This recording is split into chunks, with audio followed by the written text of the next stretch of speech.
आज के समय में बहुत से ऐसे लोग हैं जो बहुत ज़्यादा सोचते हैं, किसी की बातों को जरा सी देर में बुरा मान जाते हैं, बहुत ज़्यादा ओवर थिंकिंग करते हैं। ऐसे लोगों के लिए मैं आज जो कहानी सुनाने वाला हूँ उसमें ऐसे तरीकों का पता चलेगा जिससे आप ओवर थिंकिंग से बच सकते हैं। इससे पहले आप कहानी में खो जाएं, इस चैनल को सब्सक्राइब जरूर कर लें। तो चलिए कहानी शुरू करते हैं। एक बार की बात है, गांव में रहने वाला एक नौजवान लड़का पुरानी बुरी यादों को ना भूल पाने और एक ही चीज के बारे में सोचने की आदत से परेशान था।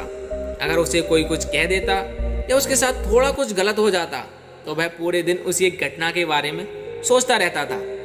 वही बात उसके दिमाग में पूरे दिन घूमती रहती। फिर या तो वो अपने साथ हुई किसी बुरी घटना के लिए अपनी किस्मत और भगवान को कोसता रहता, या फिर उस इंसान से बदला लेने के अपने मन में ख्याली पुलाव बनाता रहता जिसने उसे कुछ कह दिया हो या फिर उसके साथ कुछ गलत किया हो।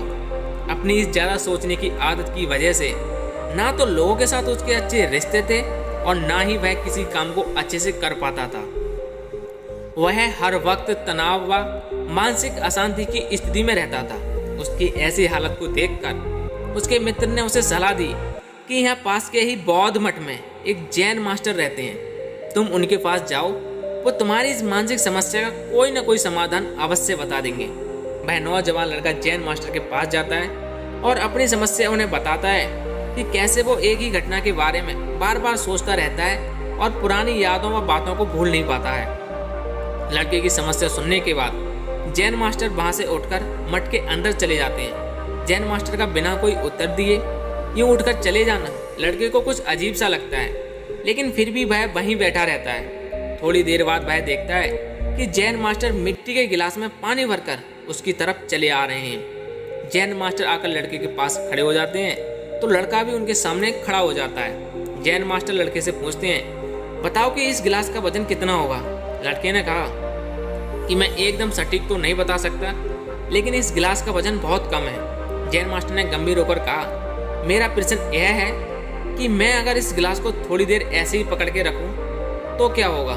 लड़के ने कहा, कुछ भी नहीं होगा। जैन मास्टर ने फिर पूछा, अगर मैं इस गिलास को इसी तरह 1 घंटे पकड़ के रखूं तो क्या होगा। लड़के ने कहा, आपके हाथ में दर्द होने लगेगा। जैन मास्टर ने फिर प्रश्न किया, अगर मैं इस गिलास को इसी तरह पूरे दिन पकड़ के रखूं तब क्या होगा। लड़के ने गंभीर शब्दों में कहा कि आपके हाथ में दर्द होना शुरू हो जाएगा, आपका हाथ सुन्न भी हो सकता है, आपकी मांसपेशियों में तनाव भी आ सकता है, यहाँ तक कि आपके हाथ को लकवा भी मार सकता है। जैन मास्टर ने कहा, बहुत बढ़िया, क्या इस दौरान गिलास का वजन बदला। लड़के ने कहा, वजन तो नहीं बदला। जैन मास्टर ने पूछा, फिर हाथ में दर्द और मांसपेशियों में तनाव क्यों आया। लड़के ने जवाब दिया, बहुत समय तक पकड़े रहने के कारण। जैन मास्टर ने फिर प्रश्न किया, अब इस दर्द से छुटकारा पाने के लिए मैं क्या करूं। लड़के ने कहा, गिलास को नीचे रख दीजिए।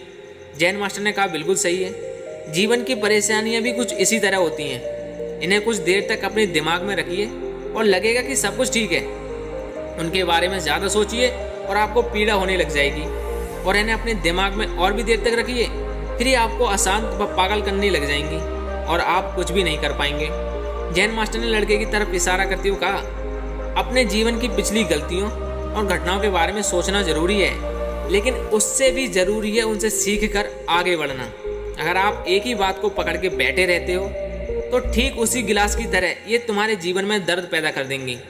अगर आज तुम अपने अतीत को लेकर बैठे रहते हो तो ये आज भी तुम्हारे हाथ से निकल जाएगा और फिर भविष्य में तुम इसके लिए पछतावा करोगे। अपने अतीत के लिए जैसा इंसान बनना चाहते हो या फिर जिन गलतियों के लिए पछतावा कर रहे हो तो तुम आज से वैसा ही इंसान बनने का प्रयास करो और तुम कोशिश करो कि तुम वैसी गलतियां ना करो जिसके लिए तुम्हें भविष्य में पछताना पड़े। इसलिए चिंता करना बंद करो और अपने आज के कर्मों पर ध्यान दो, क्योंकि चिंता व्यक्ति को उसकी चिता तक लेके जाती है। चिंता छोड़कर एक खुशहाल जीवन कैसे जिया जाए उस पर ध्यान दो। तो दोस्तों, कैसी लगी ये कहानी कमेंट सेक्शन में जरूर बताएं और वीडियो को शेयर करना ना भूलें। और मैं मिलूंगा आपसे ऐसी एक और मोटिवेशन वीडियो में। तब तक के लिए सकारात्मक सोच के साथ अपने लक्ष्य की ओर आगे बढ़ते चलिए। जय हिंद, जय भारत। आज के समय में बहुत से ऐसे लोग हैं जो बहुत ज़्यादा सोचते हैं,